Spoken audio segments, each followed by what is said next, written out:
Rabindranath Tagore, el poeta bengalí, muy probablemente sea más conocido por su obra literaria. Él recibió el Premio Nobel de Literatura en 1931 por su poesía, también por algunas de sus obras de teatro. Esto es lo más difundido sobre Tagore. Pero hay otro aspecto de Tagore menos conocido, que es su interés por la educación. Él funda en la India, en su país natal, una escuela a la que le pone por nombre Shantiniketan, morada de paz. En esta escuela él intenta mantener las tradiciones de enseñanza de su propia cultura, mucha actividad al aire libre. Ya en otro video algo mencioné sobre esta experiencia educativa. Pero hay algo muy interesante cuando él define su escuela, ¿no? Él dice: yo quiero que mi escuela se parezca a un nido y no una prisión. Esta idea del nido, de hogar,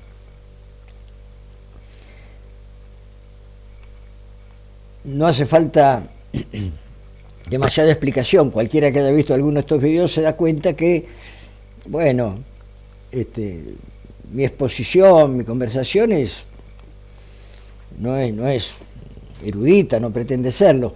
Y entonces, ¿qué pasa? Como yo sé más o menos para dónde quiero ir al expresarme, pero no tengo un guión, por lo tanto, a veces al charlar, además de las imprecisiones, de los errores en lo que digo, por ahí se filtra sin que nadie lo convoque alguna idea que queda ahí dando vuelta. Y en el video anterior surgió la idea del hogar. Me apareció así como un comentario circunstancial, que no tenía que ver estrictamente con el tema que estaba desarrollando.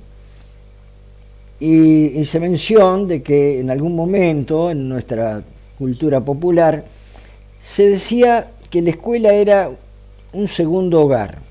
Y ahí me quedó el tema de la escuela como hogar, dando vuelta en la cabeza, e inevitablemente digo, bueno, algo vamos a charlar sobre este asunto. Y aquí estoy, en mi hogar. Otra cosa evidente, mis recursos técnicos son básicos, ¿no? Y mi capacidad para el uso de esos recursos son menos que básicas.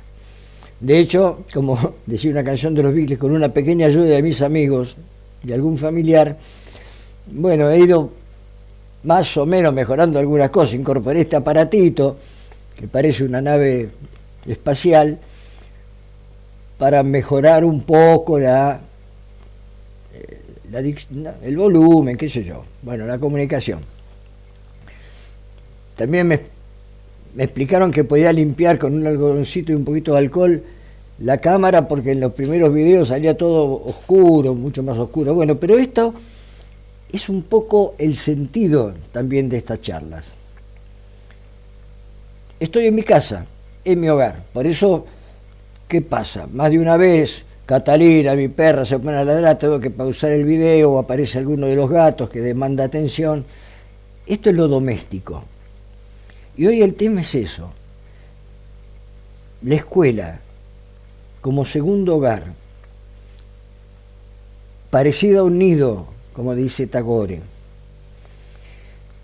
Sobre todo en los tiempos actuales, donde la vida familiar está tan perturbada, ¿no? por excesiva demanda, hiperactividad, rupturas de distintos tipos. Entonces, la escuela tiene la posibilidad, de una vez más, de darse a sí misma esta idea de un espacio hogareño, parecido a un nido, que contiene. Un autor rumano, Mircea Eliade, historiador e investigador e historiador de las religiones, muy erudito, muy complejo, muy profundo, en una obra en un libro que él titula Lo sagrado y lo profano, y analiza distintos aspectos de las diversas tradiciones de la humanidad en cuanto a la concepción del espacio como lugar sagrado, como lugar especial dentro de la heterogeneidad del mundo, ¿no? Y señala también que en la cultura moderna, que coincidiendo con otros autores, la ve como una anomalía dentro de la historia de las sociedades humanas. Se ha perdido esta idea de lo sagrado, de lo especial, no necesariamente religioso en sentido institucional, sino de un lugar que se diferencia del conjunto, ¿no? Del resto de los lugares donde uno se desempeña.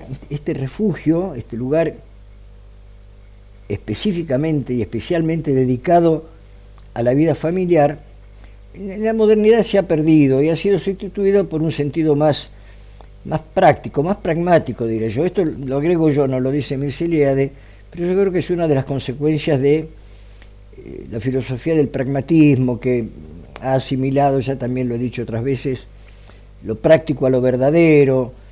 Si la cosa es útil, ya por eso es buena. Bueno, entonces se ha perdido en alguna medida este sentido de lo hogareño, del hogar, del nido, en este caso humano, así como tienen nido los pájaros, que acá vienen mucho a reclamar su alimento. La escuela como hogar, pibes y maestros y auxiliares y el resto de los compañeros pasan tantas horas en la escuela, mínimamente 4 horas por día, algunas más, escuela de doble jornada, las escuelas primarias de doble jornada, pero mínimamente pasan 4 horas todos los días de la semana, menos el fin de semana, de lunes a viernes, durante casi todo el año, salvo las vacaciones. Mucho tiempo. Entonces, ¿cuánto de importante, cuán importante es lo que sucede ahí adentro? Que por supuesto tiene el centro en la enseñanza, en el aprendizaje, pero sin perder de vista la convivencia, este sentido de lo hogareño, de lo, en cierta medida, una cosa familiar. También se decía que la maestra, en esa época se decía la maestra, porque en general eran maestras, ¿no? Había pocos varones, éramos pocos los varones. Era una segunda mamá. Y bueno, todo este lenguaje, todo este vocabulario aplicado a la escuela tenía un sentido. Yo creo que es un sentido que es válido recuperar, mirarlo tal vez con ojos contemporáneos, pero que en el fondo tiene un sentido muy valioso. Y bueno, en lo familiar, en lo doméstico, en lo hogareño, pasan muchas cosas. Y en la escuela también pasan muchas cosas. Y me parece a mí que es bueno que los maestros, sobre todo los maestros, estoy hablando de escuela primaria más que nada, una vez más, ¿no? En cualquiera de sus modalidades, y el nivel inicial también, adviertan esta diversidad de cosas que suceden.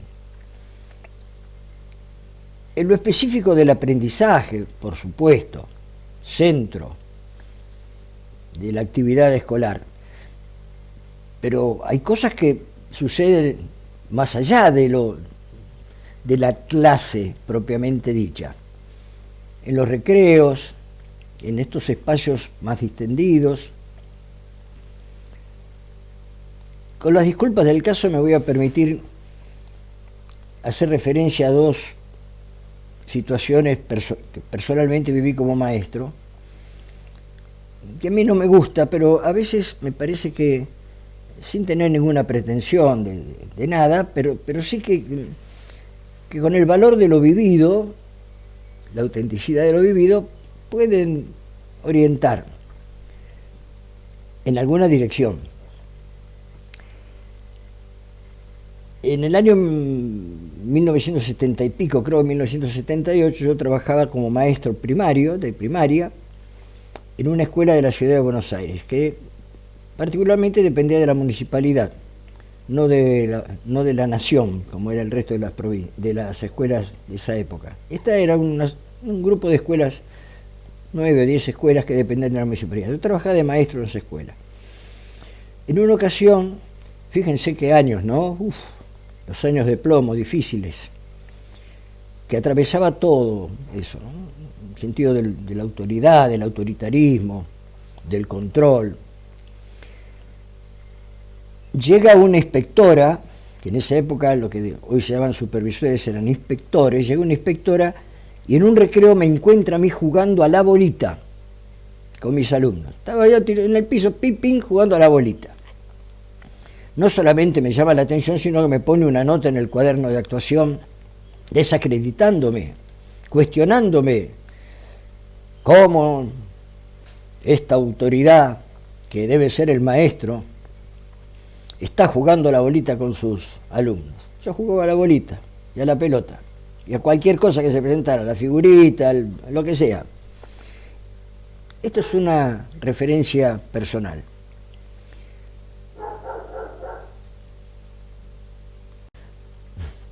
Y tuve que, lo que les comentaba hace un rato, tuve que pausar el video porque Catalina empieza a ladrar, yo no sé qué le pasa.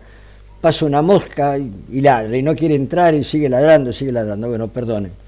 Bueno, decía que en otra ocasión, otra anécdota al respecto, ya siendo director de escuela, en una escuela de educación especial, tenía la costumbre, no era el único, en general mis compañeros hacían cosas parecidas, de jugar a la pelota. Teníamos una canchita, un patio, que los padres habían hecho unos arquitos, qué sé yo, y era una pequeña canchita para jugar a la pelota, y yo jugaba a la pelota con los pibes. En algún momento, en un recreo, qué sé yo, momento libre, jugaba a la pelota. Y jugando a la pelota con los pibes, en un momento me llama la atención el comportamiento de un chico en especial, que tenía particularidades que no voy a detallar, pero que, por ejemplo, pequeñas cosas, tenía dificultades en la oralidad por un problema de constitución de su paladar, prácticamente hablaba poco y nada. Había llegado grande a la escuela, nunca había tenido escolaridad porque, bueno, su cuadro así, dicho de esta manera, así su cuadro, lo mostraban como un chico con muy importantes dificultades. Y había llegado grande a la escuela, por primera vez, hacía poco estaba con nosotros.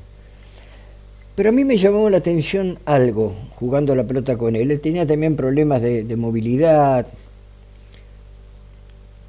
tenía de todo, pobre. ¿Cómo lo llamo? A ver. Juan, otra vez. Bueno, lo llamo Juan. No se llamaba Juan. Pero yo observo que jugando a la pelota, estamos jugando del mismo lado, ¿no? Él y yo, y otro más. Él me da un pase con la pelota y va a buscar la devolución, anticipándose a aquello que podía hacer yo. Esta cualidad de la anticipación es una cualidad que tiene que ver con la inteligencia. No se quedaba parado que pasara lo que pasara. No.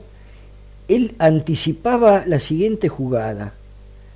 Y esto me llamó la atención como un bien, como un valor desde el punto de vista de su inteligencia. Y se lo comento a su maestra, digo, prestale atención a Juan.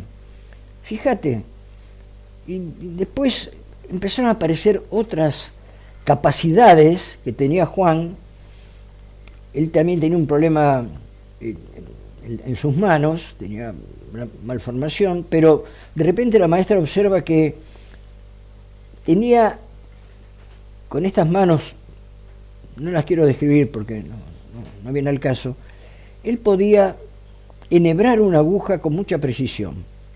Esta precisión también daba cuenta de un nivel de inteligencia que no estaba a la vista. Un buen día viene la maestra y dice, mira, Juan lee. ¿Cómo que Juan lee? Sí, Juan lee. No sabemos cómo aprendió a leer, pero él sabe leer. Inmediatamente se cambió toda la orientación del trabajo con él, se lo mantuvo dentro del grupo porque él tenía otros bienes, digamos, en su pertenencia al grupo, pero en lo particular del aprendizaje se reorientó toda la tarea. Bueno, ¿por qué cuento esto? Porque esto de jugar con los pibes como una cosa doméstica, como una cosa sencilla, además del valor que tiene en sí mismo, que no hace falta agregarle más, pero también puede suceder que dé lugar a cosechar otros bienes en materia educativa. Y lo mismo con el tema de la comida. Yo en un video particularmente hablé de esto que se llama en este espacio se llama un ágape escolar, ¿no? A mí me parece bien que los pibes coman en la escuela, más allá de las necesidades nutricionales, que está bien, pero no solo por eso, sino también por todo aquello que sucede desde el punto de vista de la comunicación y de la convivencia como compañeros, como aquellos que comparten el pan, ¿no? En ese video está más desarrollado el tema. Pero todas estas cosas tienen que ver con esta imagen de la escuela como un hogar, como un nido, en los términos de Tagore. El Martín Fierro dice, aparte de consejos que le da a sus hijos, dice, un padre que da consejos más que padre es un amigo. Y acá aparece el tema de la amistad. Desde algún punto de vista se cuestiona, dice, bueno, el padre es padre, no es amigo. Bueno, por supuesto, pero sin confundir la asimetría de roles, de funciones, el tema de la amistad concebida como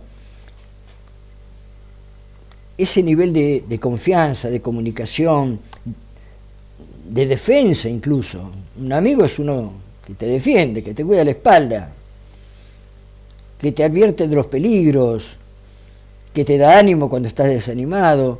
Este otro aspecto de la amistad, que no es el rol de amigo, sino las cualidades que tiene el vínculo amistoso, también deben formar parte, creo yo, de la vida escolar.